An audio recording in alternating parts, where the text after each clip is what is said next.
Hello students, welcome back to my channel Shipra classes. जैसा कि आप सभी को पता है कि डी ट्रिपल एस बी 2024 के फॉर्म्स पीजीटी के फॉर्म ऑलमोस्ट फिल हो चुके हैं और अब टीजीटी के फॉर्म स्टार्ट होने वाले हैं।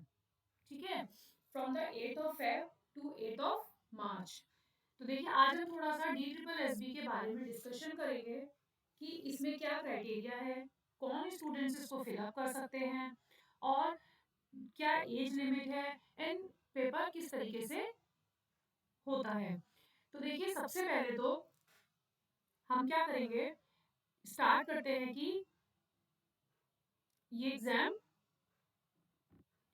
कितने लेवल में होता है, कितने पार्ट्स में होता है और इसमें क्या क्या सिलेबस पूछा जाता है और कौन इसको फिल कर सकते हैं। तो देखिए, सबसे पहले तो अगर मैं बात करूं आपसे एज की, एज में अगर मेल स्टूडेंट है आप, तो आपके लिए 32 ईयर्स है।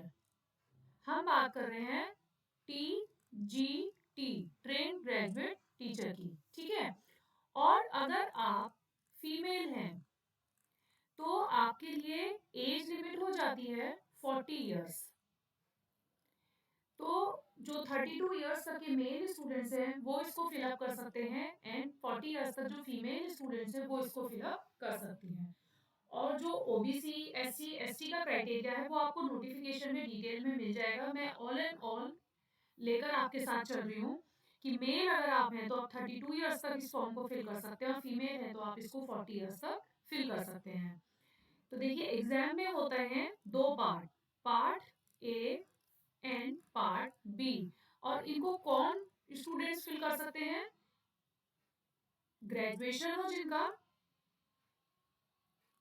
विद 45% मार्क्स के साथ। और कौन लोग फिल कर सकते हैं, जिनका सीटेट पेपर 2 हो। ऑब्वियस सी बात है कि उनका बीएड होगा अगर सीटेट पेपर 2 है, बीएड आपका कंप्लीट हो।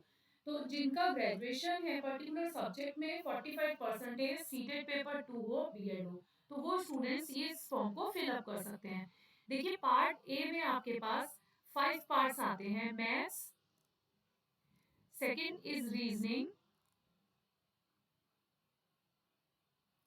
And third is GS and current affairs, fourth is Hindi and fifth is English. ठीक है, पार्ट बी में आपका स्पेसिफिक सब्जेक्ट, जिस भी सब्जेक्ट में आपने ग्रेजुएशन की है। लाइक अगर आप टीजीटी का फॉर्म मैथ्स में फिलअप करना चाहते हैं then you have to completed your BSc in mathematics. आपने बीएससी में 2 साल मैथ्स पढ़ा होना चाहिए। साइंस में, नेचुरल साइंस में पढ़ना चाहते हैं तो आपने अपने बीएससी में 2 साल साइंस पढ़ी हो, जिसमें कि सब्जेक्ट आपके पास फिजिक्स, केमिस्ट्री, जूलॉजी, बॉटनी हो। इसी तरीके से एसएसटी के और बाकी अदर सब्जेक्ट्स के हिंदी, इंग्लिश, तो आपका ग्रेजुएशन पर्टिकुलर उस सब्जेक्ट में, आपने ग्रेजुएशन में वो पर्टिकुलर सब्जेक्ट 2 साल पढ़ा हो, तभी आप उस पर्टिकुलर सब्जेक्ट में फॉर्म फिलअप कर सकते हैं। अब देखिए, कुछ स्टूडेंट्स को प्रॉब्लम ये आ रही है कि पर्टिकुलर जो उनका स्पेसिफिक सब्जेक्ट होता है, तो स्टूडेंट्स की अपने सब्जेक्ट पे कमांड अच्छी होती है। ठीक है, तो वो अपने आप सेल्फ स्टडी से भी प्रिपेयर कर लेते हैं और थोड़ी बहुत यूट्यूब से हेल्प लेकर या कहीं पेड कोर्स लेकर भी उस पर्टिकुलर सब्जेक्ट को कंप्लीट कर लेते हैं।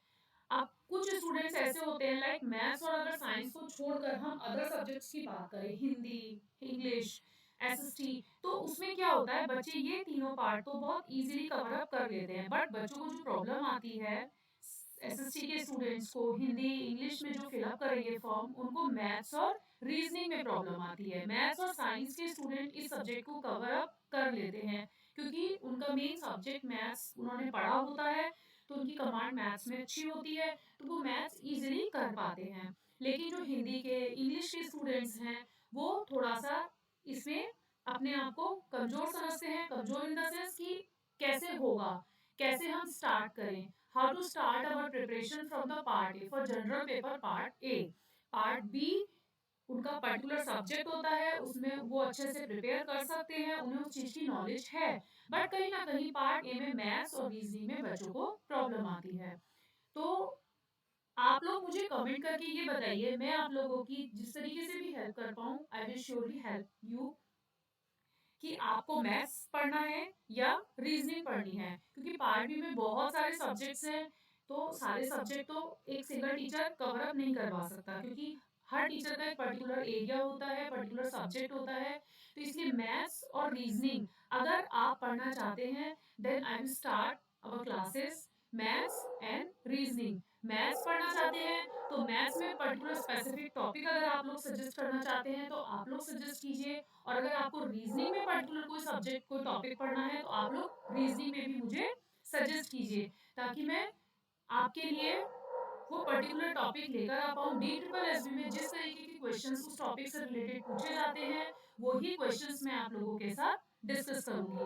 और कुछ स्टूडेंट्स ऐसे हैं जो वर्किंग हैं, कुछ ऐसे हैं जो मदर्स हैं, हाउसवाइफ भी हैं, हाउसवाइफ के साथ मदर भी हैं, और उनके ऊपर और भी बहुत ज़्यादा फैमिली की रिस्पॉन्सिबिलिटी है। तो कहीं ना कहीं उनमें कंफ्यूजन होता है कि हम अपनी स्टडी कैसे मैनेज करें। अगर आप पर्टिकुलर इस चीज पे भी एक टाइम टेबल, हर किसी का अपना अलग होता है, बट फिर भी अगर आप लोग चाहते हैं कि मैं आप लोगों के लिए टाइम टेबल बनाऊं, एक किस तरीके से आप अपनी स्टडी को स्टार्ट कर सकते हैं, कितना टाइम पार्ट ए में और कितना टाइम आपको पार्ट बी में देना चाहिए, तो please comment me in comment section and please tell me कि व्हाट्स योर एग्जैक्टली आपको किन टॉपिक्स में प्रॉब्लम आ रही है प्रिपरेशन स्टार्ट करने में। टाइम टेबल में प्रॉब्लम है, या किसी सब्जेक्ट में प्रॉब्लम है, या any other thing, definitely I will help you. और अगर आपको इसमें जो भी आज मैंने आपको बताया कि इसकी क्या एज लिमिट है, क्या क्राइटेरिया है, क्या क्वालिफिकेशन है, पेपर किस तरीके से आता है, हाँ आपको एक चीज और ध्यान रखनी है, जो भी स्टूडेंट्स इस पेपर में बैठ रहे हैं, तो आपको ये चीज ध्यान रखनी है कि जैसे सपोज टू भी आपने एग्जाम में आपको मैथ्स आपने स्टार्ट करी है, और अगर आप मैथ्स से स्विच करके रीजनिंग पर चले जाते हैं, देन आप अगेन मैथ्स के पोर्शन पर नहीं जा पाएंगे, क्योंकि वो लॉक हो जाता है। तो एक सेक्शन से दूसरे सेक्शन पे जाने के लिए आपको ध्यान रखना पड़ेगा कि आप उस सेक्शन को छोड़ने के बाद आपको उस सेक्शन पे दोबारा तो नहीं आना है, क्योंकि अगर आपको उस सेक्शन पे दोबारा आना होगा, आप उस सेक्शन को दोबारा ज्वाइन करना चाहते हैं कि मैथ्स में चलो 2-3 क्वेश्चन रह गए थे हमारे पास टाइम, हम वो कर लेते, तो आप नहीं कर पाएंगे। तो आपको जो भी करना है एक ही बार में अपना एक पर्टिकुलर सब्जेक्ट को कंप्लीट करना होगा। ठीक है। तो जैसे कि मैं आपको बताऊं कि आपके जो हैं इसमें 200 क्वेश्चंस आते हैं, 200 क्वेश्चंस आते हैं। 200 क्वेश्चंस किस तरीके से आते हैं, 100 क्वेश्चंस आते हैं पेपर पार्ट वन के, पार्ट ए के, और 100 क्वेश्चंस आते हैं पार्ट बी से। ठीक है। अब इसमें जो नेगेटिव मार्किंग है वो भी आपको पता होना चाहिए कि इसमें नेगेटिव मार्किंग भी होती है, और वो कितनी होती है, 25 मीन्स 0.25। अगर आपने एक क्वेश्चन रॉन्ग कर दिया तो आपके 0.25 मार्क्स कट आउट हो जाएंगे। ठीक है। तो आपको ध्यान रखकर करना है कि नेगेटिव मार्किंग है, आपको आता है, आप श्योर हैं तो उस क्वेश्चन को अटेम्प्ट कीजिए। कुछ क्वेश्चंस में आप अपने मीन्स आपको अगर लगता है तो कुछ क्वेश्चंस में आप रिस्क भी ले सकते हैं, but not all the questions, कि आप चाहे 100 के 100 क्वेश्चंस हम कर लें और सब पे हम तुक्के लगा दें, या कि हाँ हमें ऐसा लग रहा है हम कर देते हैं, तो वो भी गलत होगा।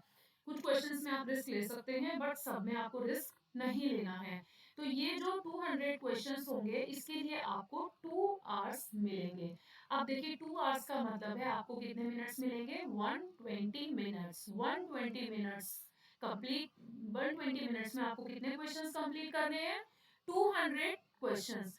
तो अगर आप ऑन एन एवरेज निकालते हैं तो आपको पर क्वेश्चन कितने सेकंड्स में सॉल्व करना होगा, 0.36 सेकंड में आपको एक क्वेश्चन सॉल्व करना होगा। तो उसमें क्या होता है, जैसे हिंदी है, इंग्लिश है, जीके है, वो हम एक बार पढ़ के उसे आता है करेंगे, नहीं आता है तो छोड़ देंगे, क्योंकि हमें निगेटिव मार्किंग है तो ज्यादा रिस्क नहीं लेना है। बट आपको टाइम टेकिंग जो लगेगा वो सबसे ज्यादा किसमें लगेगा, जब आप सॉल्व करने बैठेंगे पार्ट ए में, मैथ्स एंड रीजनिंग में।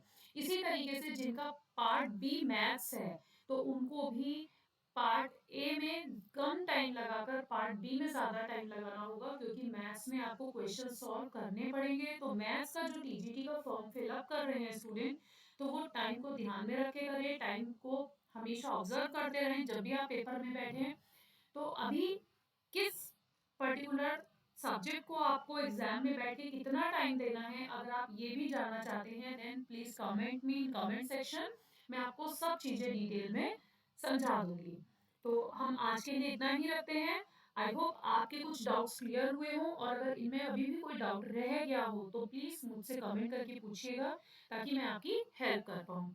और अगर आपको आज की वीडियो मेरी पसंद आई हो तो लाइक शेयर एंड सब्सक्राइब करना मत भूलिएगा।